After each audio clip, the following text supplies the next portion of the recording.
Sometimes you make some mistakes in life where you just wish you could have go back and change, but unfortunately you can't. And these mistakes sometimes robs you years out of your life. For example, this general right here that's sharing his story shared that he made a mistake that cost him 20 years behind bars. All because he might play with a gun and not knowing any better. While doing so, it went off and killed his friend. The prosecutor in the end claimed that him kill him friend because him did have a relationship with him woman. When the brother said not a thing never go so.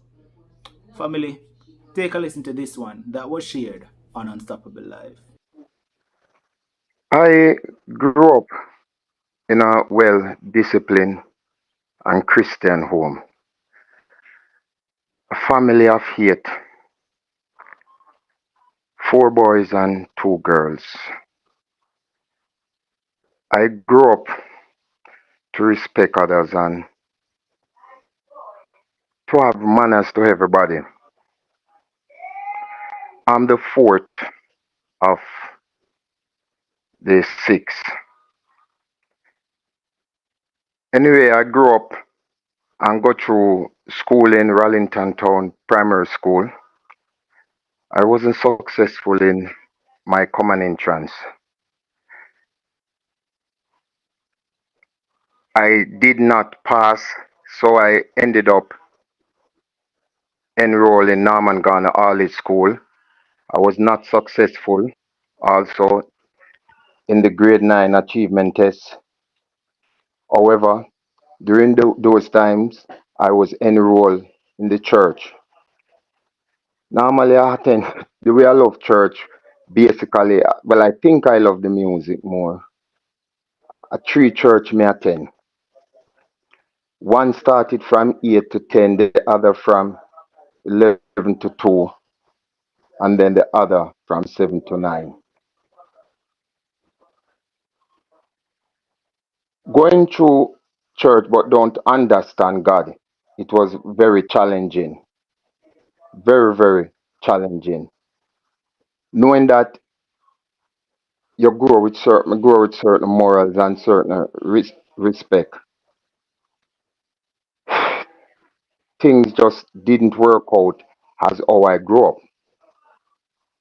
But by the age of 16, after out school, because I didn't pass my common entrance, nor I didn't pass my 9th grade achievement test, my dad asked me, what do I want to pursue?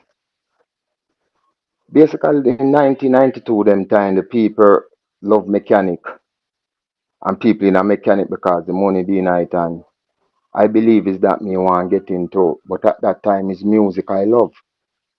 So I believe that telling the mechanic it would please him to know say I want to go do something. But me never look for what me really love and what me really want. So me daddy pay for me about a evening class. And the first term I went through that evening class, the only thing I know about car is spelling it. I don't know nothing, I don't learn nothing. I wasn't interested in it. The second term he gave me the money to go to school. I didn't pay and I didn't go. But what happened is that I find myself ended up with a family who was a Christian and they have a church, and I used to go there in the evening and pretending as if I'm at school, but at that time I was playing drum in the church, and because that was my love. That was my love at the time, but I didn't express it to my parents. So it worked out that I he paid for something he didn't want, and I ended up with some without something I want. So during the day now I decided at 17, 16, 17, I want to work. So I look at working at the day and work at this milk place where them deal with coconut milk, and basically after that the boss fired me for no reason. Go around and look more work until I was working at a supermarket, Lane supermarket in Ligani. While I was there working, a friend came along. He was a security guard and he looked so sharp in his uniform. I decided I want to do that because it just catch my eyes. So I asked him about it and him tell me about it and I chose to join Atlas Protection Limited. But to join this security company, I had to be 18 and I was 17. So I decided I have to backtrack my birth paper. So I photocopied it and fraud it and send it in and get through the job at the age of 18. So I worked with Atlas Protection Limited for quite a while, about a year and a half, until one night I was at a location and when I look, I saw police came and they asked if my name such an Enzelmer. I said yes. Now, before you move on, let me ask you. All right. So you say your father asked you what you wanted to do, and in pay for you, you're gonna do mechanic, right? But Yes. that's not what you actually did. So did he ever find out that you didn't do it, or what? He found out. He found out that I didn't do it. So what was He the outcome knew. of that? I beg your pardon? What was the outcome after he found out that you didn't do what he paid for? We didn't discuss it because after when he found out is when I got into trouble. And that was not the important thing right now. The important thing was to try to get me off the murder charge that I was charged for. Ah, okay, okay. So All we right, didn't discuss it. all right. Continue. Let's continue. Okay.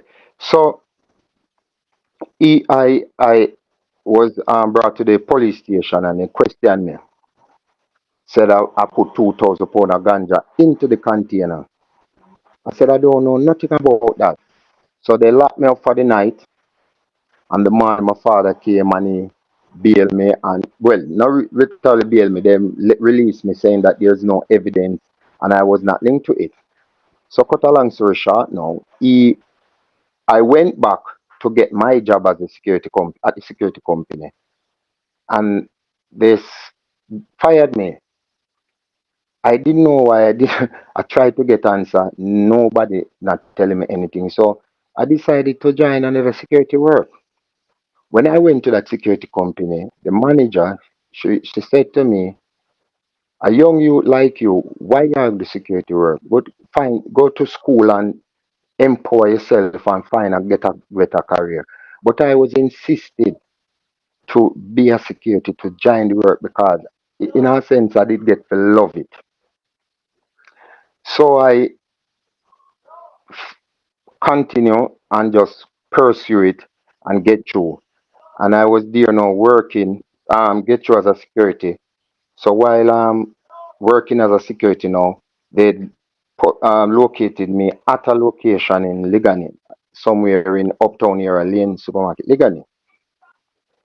So I was working there until I becomes the senior worker on that compound with three other security, one at the back and two more at the front along with me.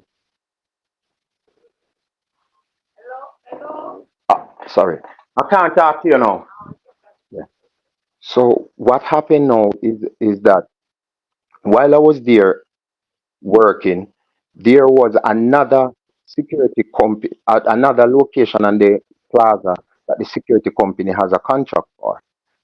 Now that location ended at 5, which is a bank. When that security is finished work, off duty, finish his duty, he would carry his firearm over to the supermarket for us to keep for the supervisor to come and collect it about 9 o'clock in the night.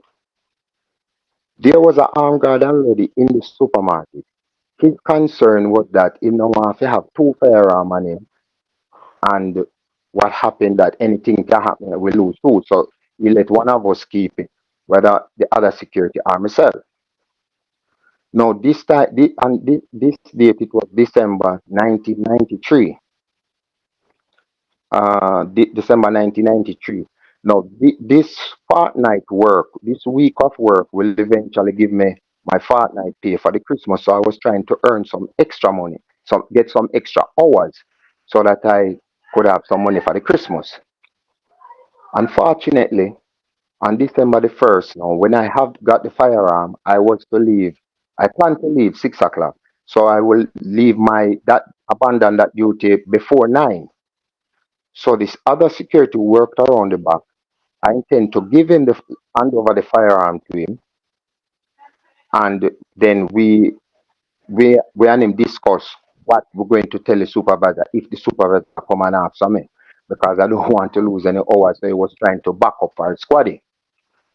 He was a child of God. I'm saying no intent to tell no lie, but we were trying to result, sort out something for us to come with, so that we have him can have a more relief explanation to give the supervisor. So while we were there, I took out the firearm and I have the firearm playing with it, spinning the barrel, dropping the barrel out, fling it in, spin the barrel again, drop it out, take out the shot, the shots out of it, put them in back, spin, take out the shot, empty gun, pull the trigger, clink, clink, clink, listening the sound, enjoying it. I was 19. So at 19, right, you were handling a lethal weapon and playing It with was it a yeah, as if it's a toy. yes, I was playing with the firearm. And honestly, I do, in a sense, sometimes I just think about it and right now I said, it's like I was absent minded. Because that's what I'm wondering right now. Because at 19, you should have known better that a gun is not a toy. That's what I'm wondering Yeah, right now. But nonetheless, continue. yeah. Let's see what happens after that. Go on. Yeah, man. So I was there and we were still talking while that was happening, but he was sitting in front of me, sideways. So I leave one shot in the firearm, spin the barrel, intend to play a game in Russian roulette. So I turn the firearm facing me to see where the bullet head was, and I saw it on my left, knowing that if it is on my left, pointing away from me, it is armed. But when I turn it round, it become on the right. So it was safe, and I thought it was wrong. So I spin it again and look around and saw it now on my right, which it was in a dangerous position at the time. So I turn it round now, and they will put it at my head and pull the trigger, and I said, no, test it first. And while I was bringing down my hand to what I call 90 degree, I pulled the trigger and I go, boom. I was so frightened at first, and I started to laugh until when I look, I saw the other security get up. And when he see him get up, he see put him hand at his side. And the scariest thing I ever saw in my life, when I saw it fall on his face. I was so shocked, I was so disturbed, I was so nervous, I was so frightened. I just couldn't believe what happened. I couldn't just imagine. And I started to think and do silly things, realizing the gun was in my hand. And started to wipe the gun. Like shoes start to come up in my head and I start to wipe the gun and say, what is this? And when I look now, some person start to come around and they ask what happened. I couldn't even, I don't, honestly, I was shocked. And when I look, I saw the supervisor coming through. And I said to myself, why the man never come 5 minutes earlier? So I placed the victim and the security and the handcart, rushed him through the supermarket, reached to the van, placed him in the van. The supervisor drive off, the other security joined us, and he asked me what happened, and I explained exactly what I've just spoken. And him said to me, you can't tell the police them that. When he said that, him said, no, he said, you can't tell the police them that or else them are going to hang you. When he said that, every part of me loose. everything No, but frightened, why? everything shocked. But why would he tell you that you can't tell the police them that it was an accident? I mean, yes, you Yes, shouldn't have been playing with a weapon, a lethal, deadly weapon, but it was an accident, and yes, it that right there was wasn't. bad advice. Yeah, That right there was when bad I looked at advice. it, I realized no, it was a bad advice. But I don't know, I couldn't think for him. I couldn't think for him, you know. But at that time, I said to him to get good advice because he was a much senior person than me. And knowing how I, and the next thing again, how I grew up, I couldn't call my parents because I can remember when I developed lice in school and I tell my parents, I get beaten for it. And I developed lice again. And I didn't tell them, so I feared a punishment. So it just I grew up with that fear, not telling my parents or calling my parents of anything. And I didn't call them. I was scared. So I just tell this friend and him tell me say you can't tell the police them that. So at that time I start to think of something to tell them, to tell the police. Try to make up a story, try to get myself out tight because I look at myself at 19 going to prison, death sentence, and I said no, me couldn't take this. So on the way to the hospital, I was just thinking, and when I reached the hospital, I realized nobody making any hasty retreat towards the security, and the doctor came out and test. I don't even remember we him touching, and then him just walk in, and I realized something went wrong, and this next security came back to me and tell me say I'm dead. And I can remember too, him said to me, I prison this, and there again, it just everything gone. And a police came by and asked me if I was involved. I said yes. And he went away again and he came back and take me in custody. While in custody, they questioned me. And I told them that we were around by the receiving area and I took the firearm and give it to him. And he was playing with it. And he cut the gun and giving it to me to say if me know about gun, release it. And me tell him if he stop playing with the gun.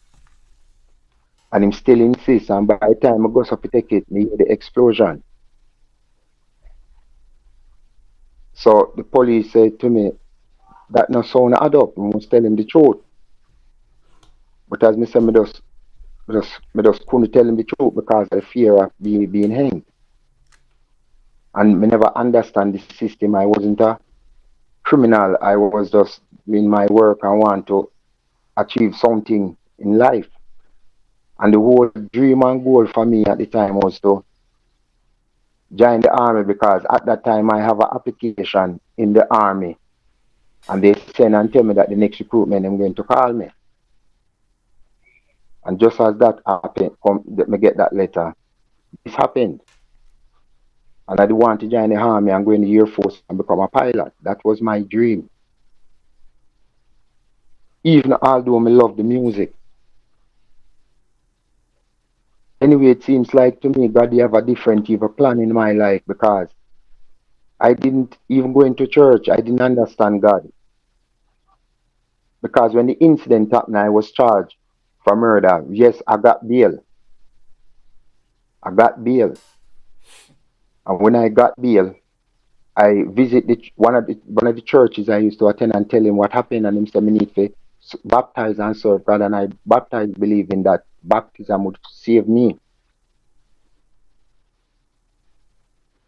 So I got baptized and fast, regular, and go up on the seaside, sit down there for days and praying to God, asking not to send me a prison. And between January when I get bail to August, I keep praying and ask God. You see, until it not work out. But let me continue from where I leave off, where the police I must tell him the truth. I couldn't tell him. So anyway, him locked me up, and I was there for a couple of days in the cell, get beaten, kick up, police haunt me. Me's a musician, but there's one song is very nice, but it well composed. But I just every time I hear it, it just remind me of the incident because just as the incident happened, that song released, and every time a police a pass me, cell, him sing that song. Murderer, blood is on your shoulder. He like, and it just haunt me, it just haunt me, it just haunt me. I'm gonna live it through.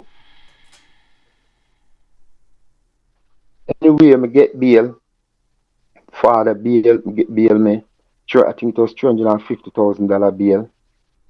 And I remember one time when I was going to court when I was on bail, I came out of the court and was going home. And when I reached out at the courtyard, I saw my people come around me and say, where my brother have, make you kill him. And I said, where I say? And he said, where, now you name Muir. And I said, no. And them walk where.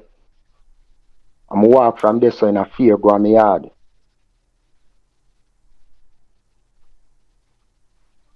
Anyway, me continue seeing my lawyer. The lawyer was not even a good lawyer.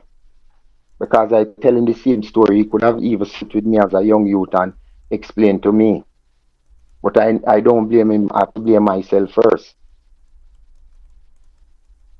So it happened that, anyway, cut a long story short, me have to go on trial. The 15th of August, the trial starts. Alright, before you cut the long story short, don't hop over that part there, cause we want to hear. So you get the lawyer. What was the conversation with the lawyer have with you? Did you tell the lawyer what actually happened, or you give him the same story where you get the police? Give him the same story me give the police. I was still fearful. I was very fearful. So I anyway.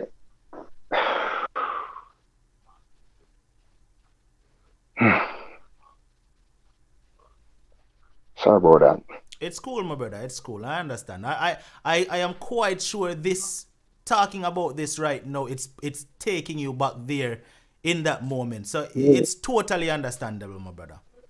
It was my friend. It was my friend. It was my friend. He was my friend.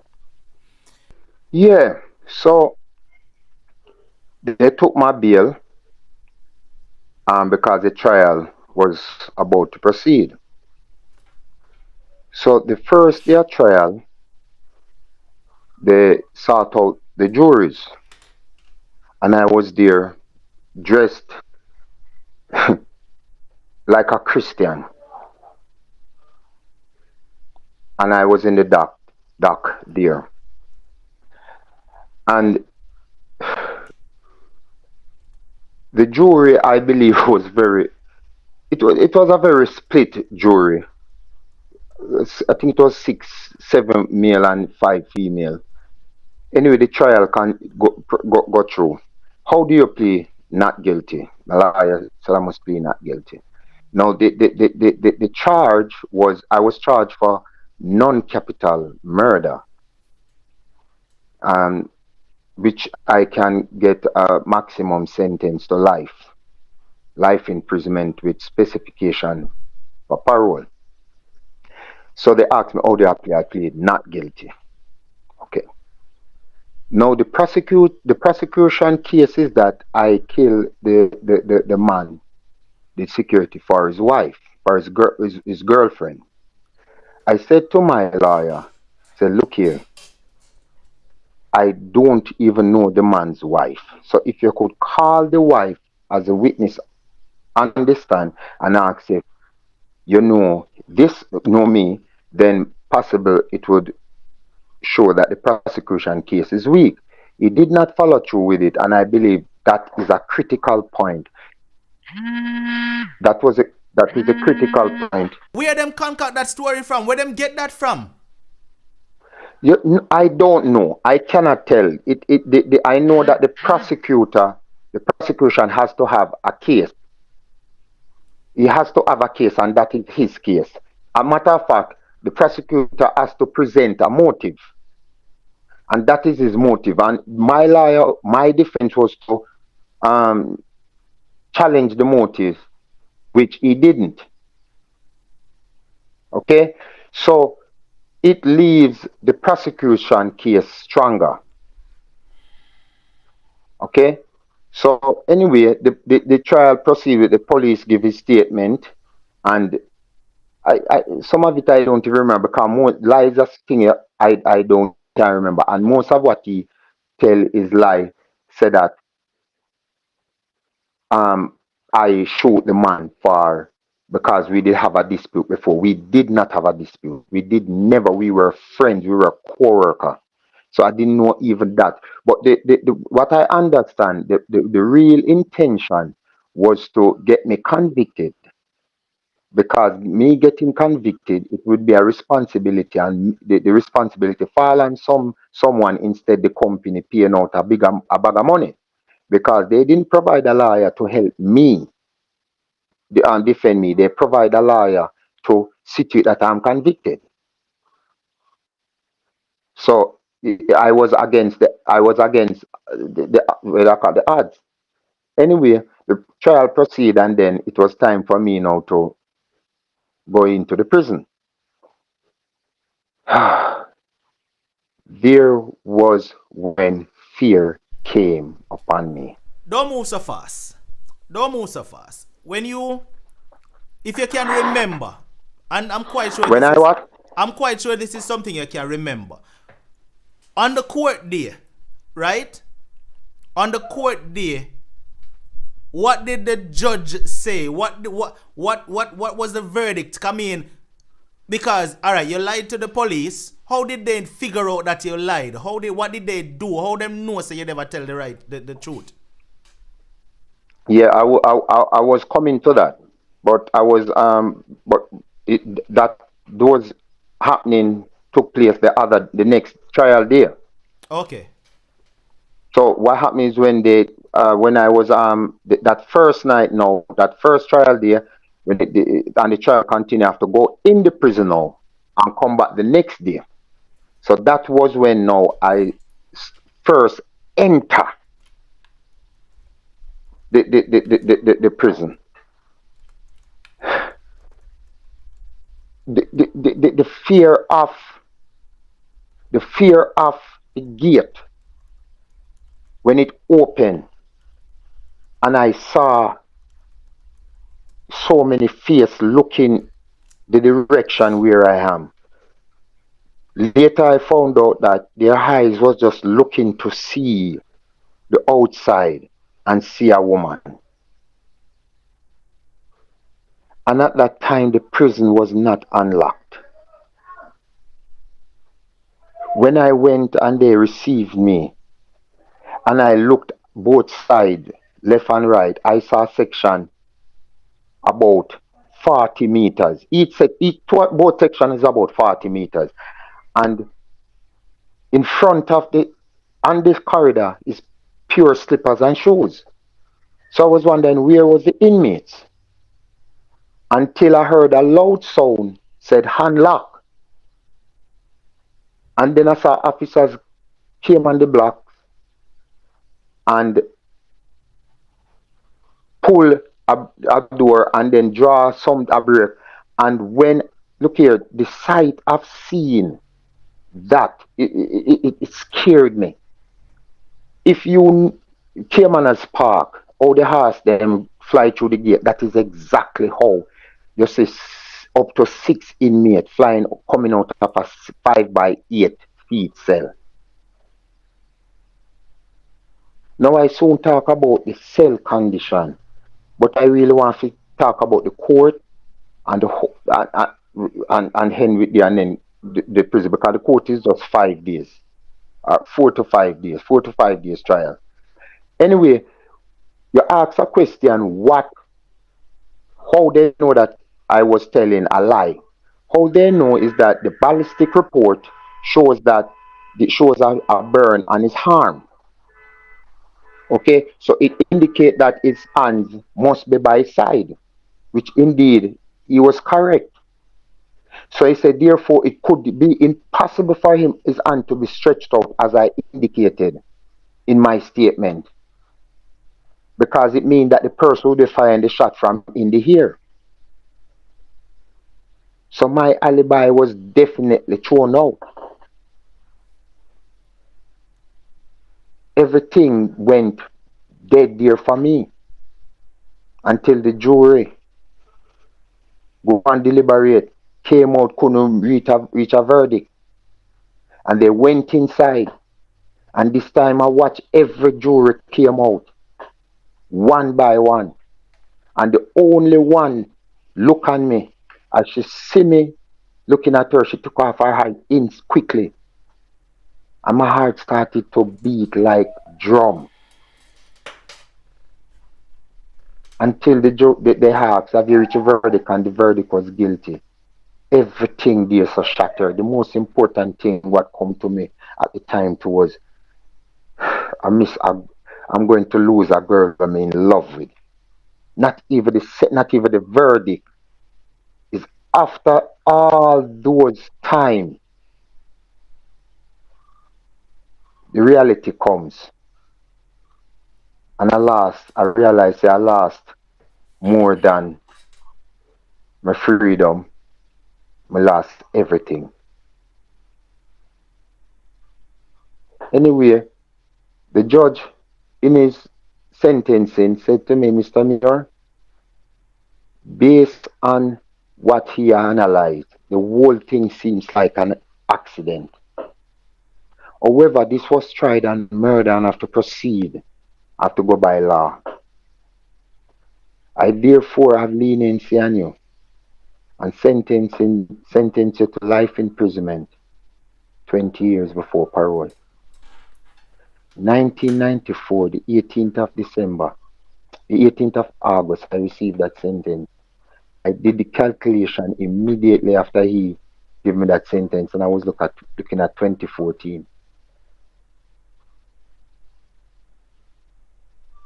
I was handcuffed, sent straight to the GP. When I reached GP, I was sent to the sentencing section, and there was where prison began. When I reached there, they send me to a cell number 34. Yeah. 3 other guys was in the cell, and one of the guys came to me from the cell and said to me, "My brethren, you need a girl."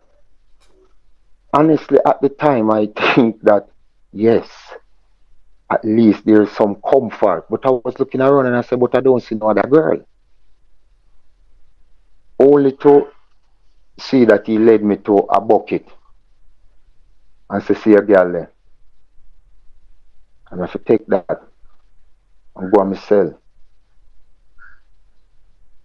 And in the cell is a hammock. I have to make a hammock where it's only your back you can sleep, and I have to sleep in that. But me curious, how is For the bucket months. your girl? Me understand nothing about prison. How is explain that part there for me? Oh, explain what? What I mean by you need a girl and you give her a bucket? What that mean? All right. You see, in prison, is what we need a bucket to use. We slap up with urine or with feces in it, we do in it. You understand? It is like our face basin and our toilet and our bathroom. So them call it your girl because it you have to put your penis in and piss. So it them say you put your penis in a woman. You get me? Alright? So If 5 man in locating at the cell, is 5 girl.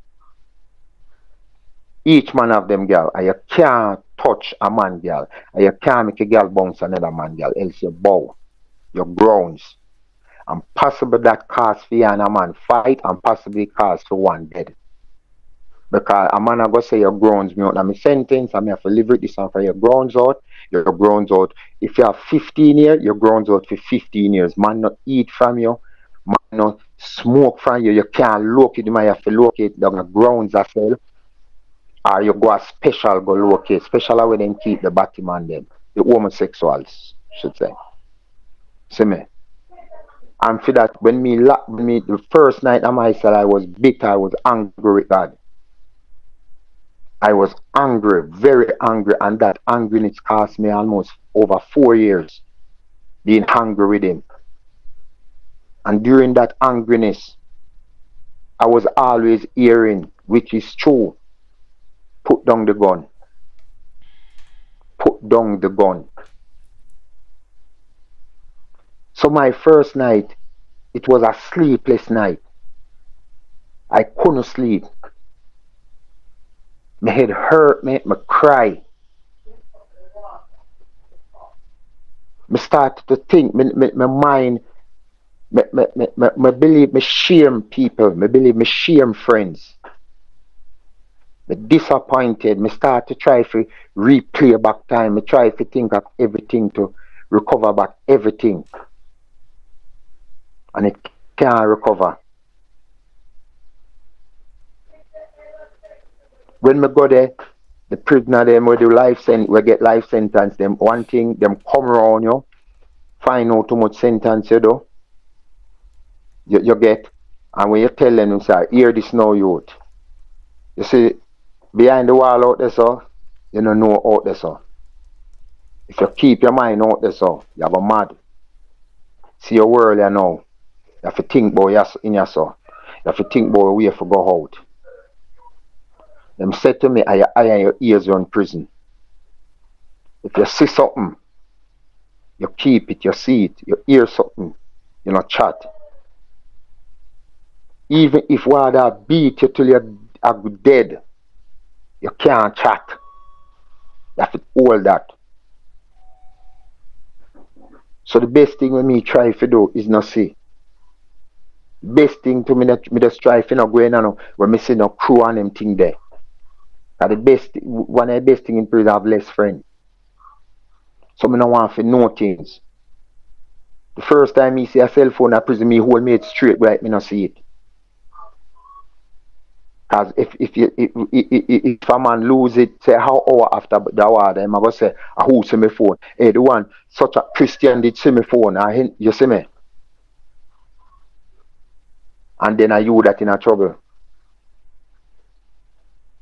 So anyway, while I was my first night, I locked down. First thing when I reach, when I get sentenced and go in the prison, it was some minutes to 3, and then it was 3:15 a lockdown.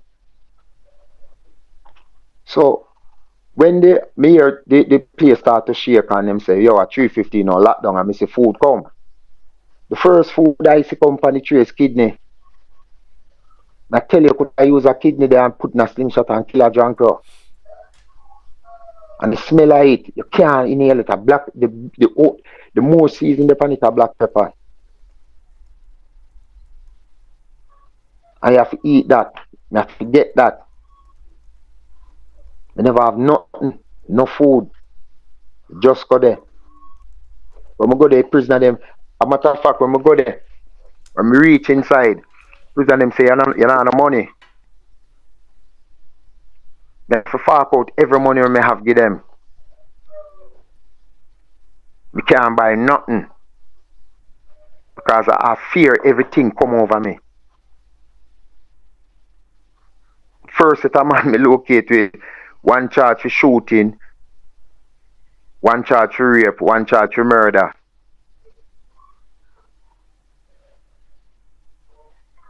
So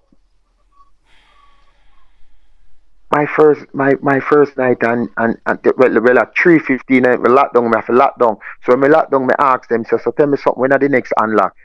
And say when, and laugh.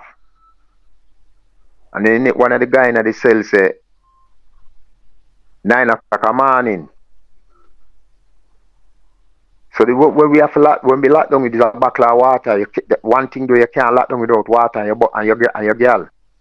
The officer them city that make it in, you have that in your cell. And for about a month me cry. Me no sleep, my head hurt. So the officers now started to sympathize with me because them started to question you inmate and started to show them what go on. And even when me go to prison, me not tell the prisoner them with what really happened. Still I give them this when me give them a court. You see? And I want to tell you, say the second year I spent in prison, I say a man get stabbed up. And then following after that, it come like it's a routine thing because pipe cost and pipe and bathroom cost the most water prison. Alright, stick up in for a minute. A lot of the viewers kind of stuck at the point where you mentioned that you did have to give them your money when you're going to prison. Now, them curious to understand how is it that you were able to take money in prison when you're searched and you're not allowed to carry money inside. Explain that part there for them for me there. Yeah, hear me. Yeah, you see, we pants loop. We put the money in our pants loop, you know. See me? And you have many other ways it can go in. You can carry in money. But them search yes. So you have pants loop, you have your shoes. See me? You have, look here, you have your pen, you roll to put in your pen and you go in. That simple way. See me? So, yeah, then if you have money when you are going to, because if you don't have no money, first thing you go maybe go in a cell where way down the line and you don't want to go in there. So you locate at a prestige spot based on how you dress and if you have money. Now listen, the story did not stop there. It got even more interesting. If you want to find out what happened after he came out of prison or even how his life changed while in prison, click the link in the description. It will take you on over to Unstoppable Live to the exact video where you can listen to the rest of the story in its entirety. When you go over there, remember to hit the subscribe button and turn on all notifications. So once we go live, you will be notified. And remember, click the subscribe button right here on the recap channel as well so that you don't miss another recap. Until the next Unstoppable recap, stay strong, stay motivated, but most of all, remain unstoppable. Unstoppable.